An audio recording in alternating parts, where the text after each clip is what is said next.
Hello, hello. My name is Sarah Nicole Nadler. Welcome to my show. And today I'm going to be teaching you all about how to earn media attention for your business.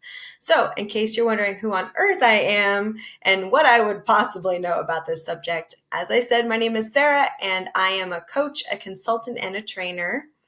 And one of the things that I have found to be very successful in growing my personal business is earning media attention, meaning getting your name and your services and what you offer to the world in the news.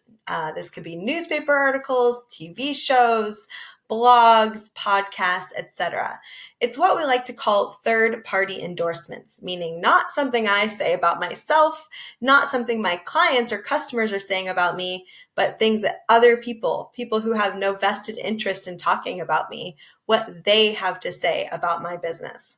So if you log onto the internet and head over to sarahnicolenadler.com, you will find my website and you can find links to some of the places, the articles I've had published here and there on my media page. But as you can see, I have been published in the New York Weekly, ABC News. I've had numerous podcast episodes, TV show appearances, lots of different newspaper articles, etc. And this has helped me to grow my consulting and coaching business because people want to trust that what you have to offer is really as good as you say it is, right? On any website or really any type of social media or other type of promotion that you're doing, you could say there's a trust scale that kind of looks like this, right? At the bottom of the trust scale are things you say about yourself. In the middle are things that your customers or clients say about you. That's where you'll find things like testimonials and case studies and things like that. But at the top of the trust scale are things that third parties are saying about you, third-party endorsements, people who have, like I said, no reason to talk about you except that your stuff really is that good, okay? So let's talk about what it takes to actually get your name in these big newspapers. Believe it or not, it's not just all about who you know, okay? Now, I actually teach a workshop about this to my clients, and I'm going to be drawing from a lot of those awesome goodies and giving them to you this week because I strongly believe that this is one of the most important things you could be doing right now for your business. So let's start from the basics. What is public relations? Public relations is defined as the maintenance of a favorable public image by a company or other organization or a famous person. So public relations is what people are saying about you, right? What kind of online reputation you have, what kind of reputation you have with your customers, your clients, and other people like that. What kind of image you have. What do you put across to people, right? Do you come across as professional or as kind of cheesy?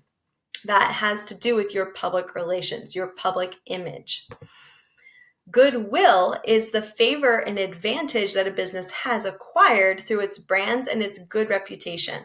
So that's two things you can do to create goodwill. You can have really solid branding that really does a good job of expressing who you are and what you do for people. But you also have to have a good reputation with people. If you're constantly delivering a poor, shoddy product to others or not doing a very good job, you're not causing transformations for them with your business, you're going to have a very small amount, if any, of goodwill. And believe it or not, when you go to sell your business to someone, goodwill is actually going to be a dollar amount on that sale, okay? So this has a lot of value to your business. So let's talk about how you actually create goodwill. Here's something that you probably have never heard from anybody else, and that is that advertising is not the first thing you should do to grow your business, right? Usually when I say the word marketing or I talk about marketing consulting, which is one of the things I deliver, people instantly think of, oh yeah, that's like when you offer a discount or you put out an ad. That's not the only thing you should be doing to grow a business, right? To actually attract patients or clients or customers. What you want to start with is public relations, actually growing a good reputation for good service. As you can see here, this is one of my favorite quotes by Reese and Trout. Public relations plants the seed, advertising harvests the crop. So I don't know about you, but when I work in my organic garden in my backyard, it's really hard to harvest a crop you never planted, right? So if you want to actually have successful advertising campaigns and have people really reach out and click on your ads and use your services that way, you've got to have good public relations to begin with. People have to actually know who you are, right? You have to gain exposure. So again, that just goes to show you how important this lesson is. Now, the truth is advertising cannot start a fire, right? You can't run out of the gate with this horse race of ours by advertising. You actually have to get that fire going. And the fuel that fuels that fire is public relations. It's third-party endorsements. It's other people telling their friends and family about you. So that's another reason why media attention is super important, because it's just one more third party talking about how great you are, okay, and what your business can do for them. So when we talk about client attraction or customer attraction to your business, there's really 3 areas that you should be focusing on. The first one, first and foremost, is public relations. The second one is internal promotion, meaning when I go into a business looking to see how I can help expand it, I always look at what their past customers have been doing, right? Who have you helped before? Because those people are either A, going to have great testimonials, or B, may even need further services from you. So reactivating them, getting them back in your office is a great way to expand your business. And then lastly, we go after advertising. Advertising comes last because A, it's the most expensive, and B, as you saw in the previous slide, it actually doesn't work very well if nobody knows your name, right? If you walk into a restaurant and I offered you Coca-Cola or Pepsi or whatever your favorite soda is, and then I also offered you Hoopty-Loopty-Law soda, other than the funny name, you're probably going to go for the one that you're familiar with. So really getting exposure for your business and making it so that you're a household name, at least within the radius of your business, is a really important part of making your advertising campaign actually work. All right, so here's something I want you to sit down and work on. This is how to actually handle reviews, right? Take this scenario. Let's say you have a happy client who happens to walk in today and have a bad experience, but they've been a client of yours for years maybe, or this is like their 5th or 6th time coming in for, maybe you're a restaurant, they're coming in for the 5th or 6th time, they've had a great experience all the other times. How do you deal with that person? Well, you're going to deal with that person who's had a bad experience very differently than you would deal with someone who came in for the first time and had a bad experience, right? So I actually wrote a book about this, of how to handle bad reviews. You can find it for free download on my website, and I highly recommend that you do, because this is the very first step. It's almost impossible to build a really good reputation while someone's tearing down your reputation on the other end. So learning how to respond to reviews, how to actually get more good reviews, this is a very important part of growing your business.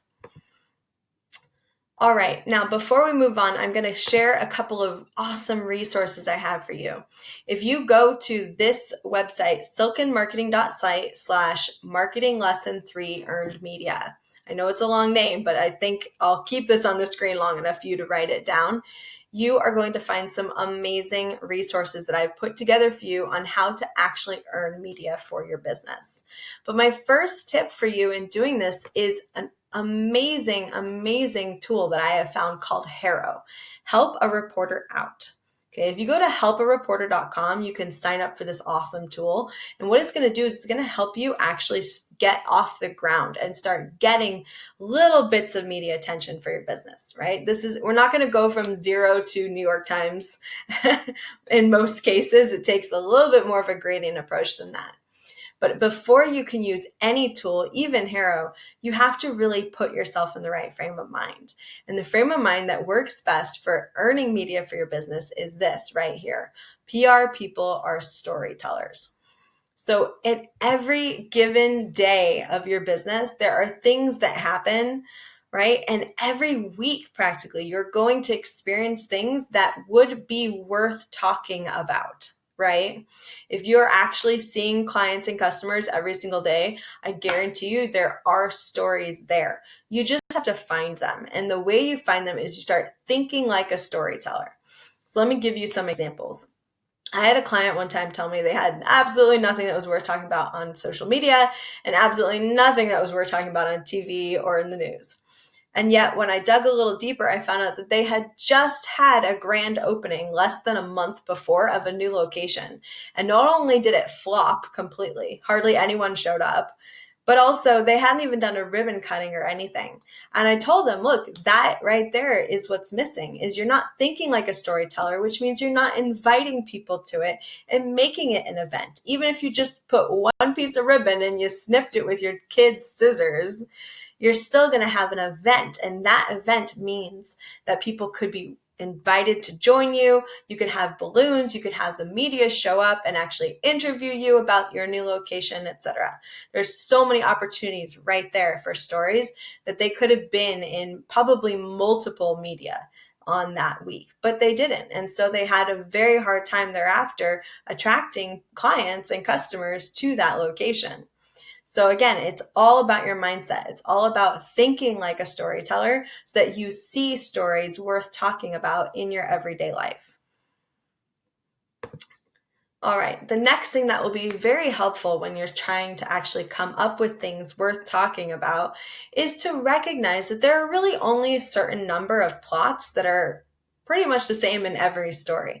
The characters are different, the ideas are different, the twists and the plot might be different, but they're the same basic plots, and they have been for thousands of years.